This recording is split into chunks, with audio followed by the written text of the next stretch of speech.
Nah, cuman itu kelemahannya juga Bank Syariah tuh.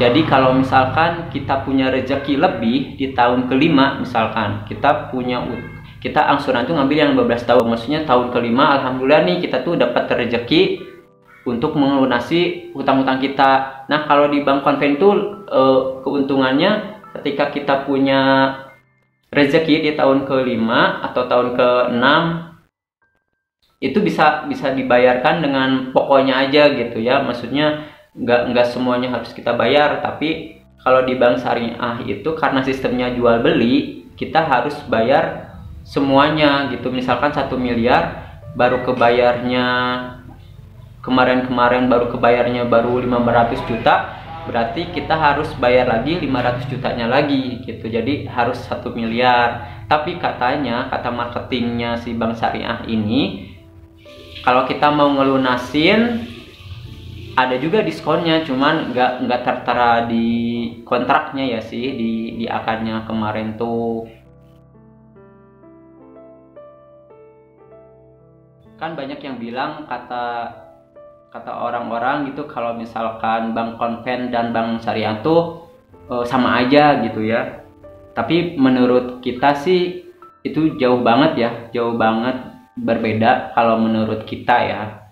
Sekali lagi ini pengalaman kita ya, bukan berarti saya orang yang expert gitu ya, tidak apalagi masalah bank-bank ini gitu. Cuman yang kita pelajari selama ini, kalau bank syariah sama bank konven itu tetap berbeda ya, tetap berbeda. Dari akadnya aja itu udah berbeda. Jadi kalau misalkan teman-teman pernah berhutang sama bank konven, terus nanti berhutang juga sama bank syariah, nanti akan ketahuan bedanya di mana gitu. Kalau menurut kita tuh perbedaannya pas dari akadnya juga udah berbeda banget gitu ya. Yang pertama tuh mereka kan karena syariah mungkin ya, jadi setiap kita mau akad, setiap kita mau tanda tangan tuh kayak ada ayat suci Al-Quran gitu, maksudnya ada ayatnya gitu, halaman ini mengenai perjanjian tentang apa gitu,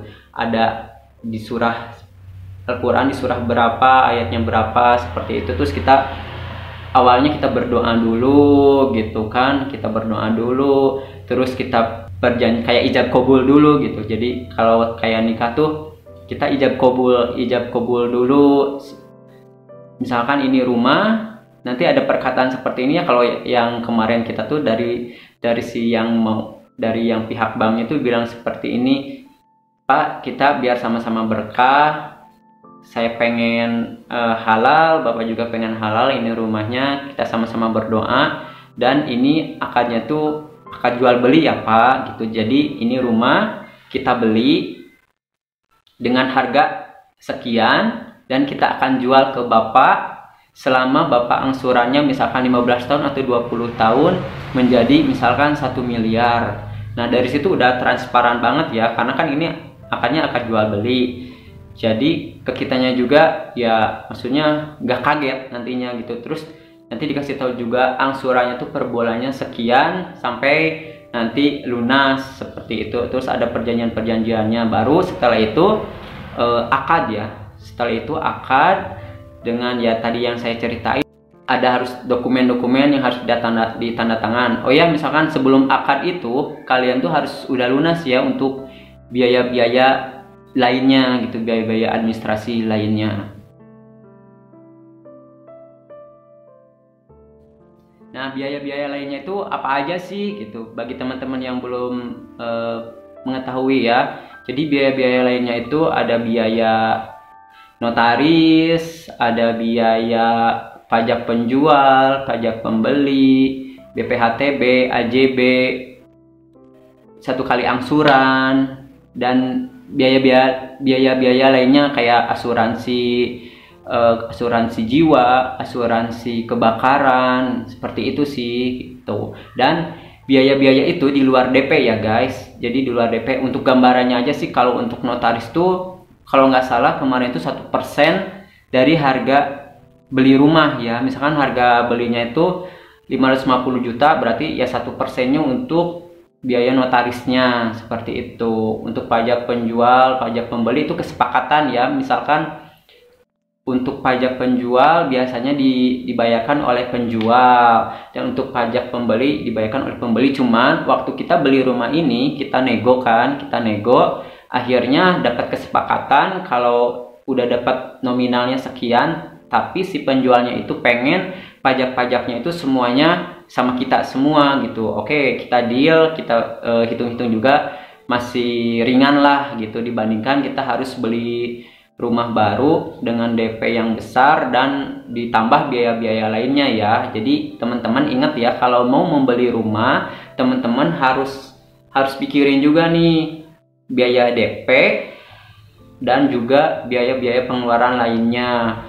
Jadi misalkan untuk DP itu 10%, ya kalian harus punya tabungan untuk DP 10%, karena DP itu kita bayarkan bukan ke si banknya ya, tapi ke si penjualnya, dan itu harus udah lunas sebelum akad dimulai ya, dan biaya-biaya lainnya juga harus udah lunas seminggu sebelum akad. Jadi teman-teman harus nyediain DP dan biaya-biaya lainnya gitu.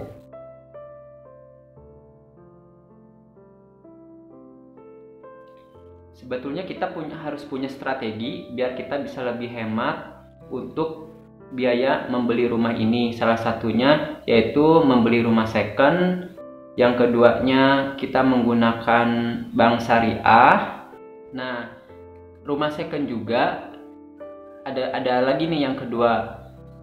Kenapa beli rumah second itu lebih hemat? Karena kita balik lagi ke penjualnya. Kita ajak lagi kerjasama, kesepakatan dengan penjualnya. Jadi si harga rumahnya itu bisa di up gitu. Misalkan harga jualnya itu 500 juta. Nah, kita ada kesepakatan nih sama si penjualnya, untuk pengajuan ke banknya itu bukan 500 juta, tapi bikin surat penawarannya itu yaitu sekitar 550 juta atau 585 juta.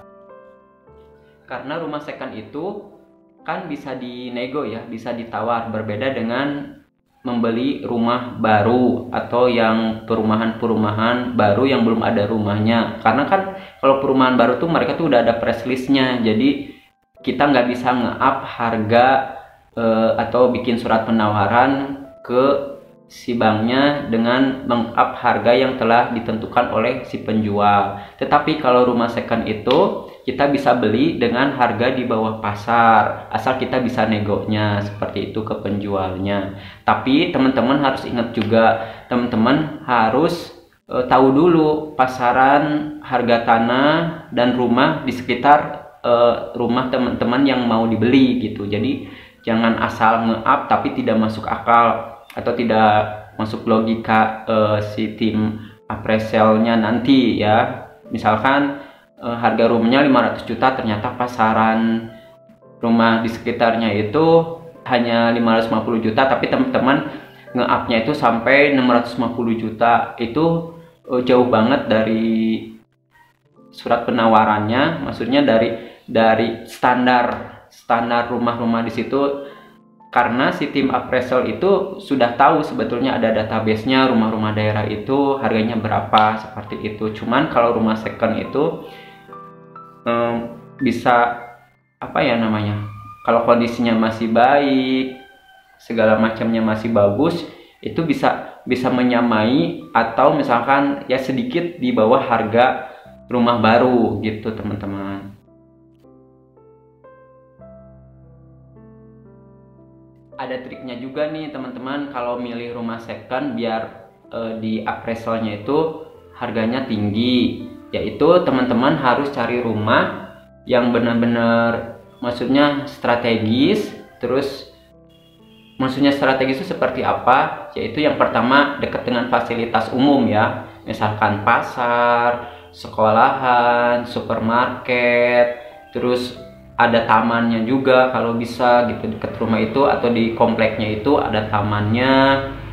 Lalu yang paling penting itu yang mempengaruhi itu yaitu si tanahnya itu berada di dataran maksudnya di yang datar atau yang harus naik gunung dulu? Karena setahu saya sih waktu pengalaman kemarin, kalau misalkan rumahnya itu posisinya ada di gunung, maksudnya harus naik dulu nanjak gini gitu, misalkan harus naik dulu ke gunung, ke dataran yang tinggi gitu, itu harganya biasanya tim appraisal tuh harganya rendah gitu. Kalau misalkan datarannya datar gitu, maksudnya datar itu tim appraisal tuh biasanya ngehargain itu lebih tinggi dari harga tanah yang harus naik dulu gunung, walaupun misalkan rumah di yang harus naik gunung itu ada di deket jalan utama, deket pasar atau yang lainnya. Seperti itu sih pengalaman yang saya tahu, seperti itu pas pertama kali beli rumah ini, bercermin dari nggak jadinya beli rumah yang sebelum ini gitu. Apalagi kalau rumahnya itu berundak-undak atau misalkan gawir, apa ya gawir ya maksudnya? Ya maksudnya berundak-undak gitulah gitu. Nah itu juga akan mempengaruhi penilaian dari appraisalnya itu. Terus yang paling nggak kalah pentingnya itu di depan rumahnya itu akses masuk ke rumahnya itu selebar apa. Nah biasanya kalau pengen appraisalnya tinggi itu minimal harus jalan depan rumah tuh harus 6 meter, maksudnya harus masuk mobil, ya 2 mobil gitu, 2 mobil, walaupun misalkan salah satu ada yang ngalah juga, tetap lebarnya itu minimal harus 6 meter, itu yang mempengaruhi nilai appraisalnya juga. Nah teman-teman, kalau mau beli rumah second juga harus hati-hati, dicek lagi status tanahnya seperti apa, apakah AJB atau udah SHM atau yang lainnya. Nah yang paling aman itu harus SHM, tapi SHM juga tetap harus hati-hati karena banyak kasus ya, kalau di sini nih ya masih ada kasus sertifikat ganda. Jadi teman-teman kalau mau beli rumah kalau mau cek aja langsung ke BPN, cek sertifikatnya apakah ini kepemilikannya ganda atau tidak, karena nanti kalau misalkan lebih baik mengetahui dari awal daripada nanti teman-teman sudah beli ternyata suatu saat nanti ada yang menggugat karena sertifikatnya ganda. Jadi lebih baik teman-teman ngecek langsung ke BPN apakah si sertifikatnya itu benar-benar satu orang atau ganda. Syukur-syukur sih satu orang gitu, itu lebih aman, dipastikan aman. Nah keuntungannya kalau kita ngambil rumah atau beli rumah pakai bank itu, keuntungannya yaitu salah satunya ya keamanan kita dengan surat-surat tanahnya gitu, karena walaupun teman-teman misalkan ya, tapi lebih bagusnya sih ngecek ke BPN. Walaupun teman-teman nggak ngecek si sertifikatnya ke BPN, karena kita menggunakan bank itu, si bank itu ngecek juga nantinya status tanah ini apakah double sertifikat atau tidak, seperti itu. Jadi lebih aman sih sebetulnya dibandingkan kita beli cash. Kelebihan dan kelemahannya pakai bank, kalau misalkan kelebihannya pakai bank ya kita lebih aman untuk dokumen-dokumennya, tapi kelemahannya itu kita jadi punya utang. Kalau kita beli cash, kalau misalkan kita nggak hati-hati nih ya kita bisa aja ketipu karena dokumen-dokumennya seperti apa gitu kan, takut double sertifikat, kecuali teman-teman ya mau ngecek ke BPN dan urus-urus yang lainnya seperti itu. Tapi kelebihannya kita jadi nggak punya utang gitu. Tapi teman-teman harus jeli juga ya kalau misalkan teman-teman dapat nyari rumah atau dapat tanah kafling, tapi si penjualnya itu nggak mau pakai bank gitu. Ada sekarang tuh lagi musim kan yang bener-bener syariah murni, jadi sistemnya syariah. Nah kalau misalkan syariah murni ini itu sih tetap ya ada si pengembangnya, developernya, dan tetap itu juga ada angsuran sampai maksimal. Biasanya kalau perumahan syariah itu 5 tahun biasanya ya maksimalnya. Cuman ada kasus temen saya ini misalkan beli tanah itu emang di harga pasaran itu lebih murah, tetapi si penjualnya itu nggak mau kalau di kredit pakai bank. Nah, itu harus teman-teman harus curiga itu kenapa alasannya gitu. Dan status kepemilikannya itu apa tanahnya itu apakah AJB atau sudah SHM. Kalau yang teman saya kemarin itu bisa diangsur bertahap tapi cuma 3 bulan. Itu harus curiga gitu, harus curiga. Itu harus cuma 3 bulan. Itu emang bagus rumahnya bagus, strategis, tapi ternyata setelah 3 tahun atau 2 tahun udah jadi rumahnya, nah si surat-suratnya itu masih AJB, tidak bisa di SHM kan atau enggak, kenapa gitu faktornya. Nah, itu harus curiga status tanahnya itu kenapa nggak bisa di SHM-in. Makanya hati-hati, jangan tergiur harga murah. Teman-teman beli tanah tapi harus cek and recheck juga status kepemilikan si tanah itu.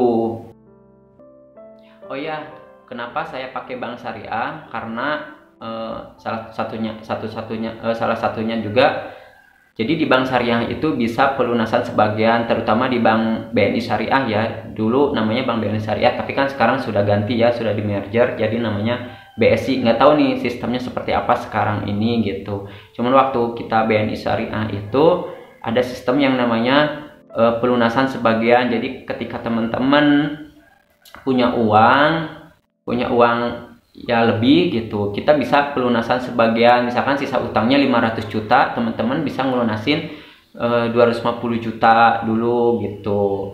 Kalau di bank-bank yang lain setahu saya sih itu nggak ada ya, cuman waktu dulu ya. Kalau sekarang saya nggak tahu. Jadi di bank-bank yang lain itu kalau misalkan kita pelunasan ya harus pelunasan semua, nggak bisa sebagian. Tapi ada syaratnya juga, minimal harus 5 tahun gitu. Nah, segitu aja guys informasi mengenai cara membeli rumah bagi pemula atau orang awam yang nggak tahu, maksudnya nggak punya pengalaman sama sekali. Mudah-mudahan informasi ini bermanfaat. Dan sekali lagi di sini saya bukan orang yang expert terhadap properti atau yang lainnya. Ini berdasarkan pure pengalaman saya. Kalau misalkan teman-teman ada yang setuju dengan pendapat saya ya alhamdulillah, kalau tidak pun ya itu nggak apa-apa, karena ya itu terserah, balik lagi ke teman-teman mau pakai bank apa. Kalau mau bank syariah mangga, bank konvensional juga mangga, tapi ya banding-bandingin aja sih. Kalau kita prinsipnya seperti itu, kita ngebanding-bandingin antara bank konven sama bank syariah. Walaupun emang kalau berdasarkan angsuran itu bank konven itu emang lebih murah dari bank syariah. Tetapi kita mikir kemarin itu karena bank konven itu karena ada floating, jadi kita maksudnya harus ada persiapan ekstra untuk save uang kita untuk angsuran nanti. Kalau misalkan bank syariah itu kan dari awal flat ya, jadi 15 tahun 20 tahun ya itu segitu aja cicilan angsuran per bulannya. Tapi balik lagi ke teman-teman berdasarkan kemampuannya gitu.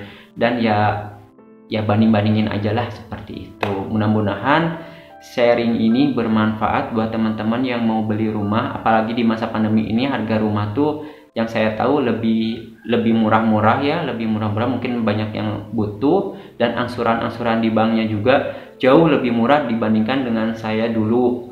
Perbedaannya kemarin sih temen, kalau yang cicilan saya dulu tuh ya perbedaannya hampir 500 sampai sejutaan gitu. Untuk bank syariah sendiri ya, dengan bank yang sama lebih murah gitu. Ya kalau misalnya teman-teman punya uang di masa sekarang, masa pandemi ini, mau beli rumah ya segeralah beli rumah seperti itu, karena potensial banget nih gitu. Ya gitu aja teman-teman. Semoga teman-teman selalu sehat, diberikan rezeki. Yang mau punya rumah semoga diberikan rezeki lebih, supaya bisa beli rumah. Syukur-syukur beli rumahnya itu cash tanpa bank seperti itu.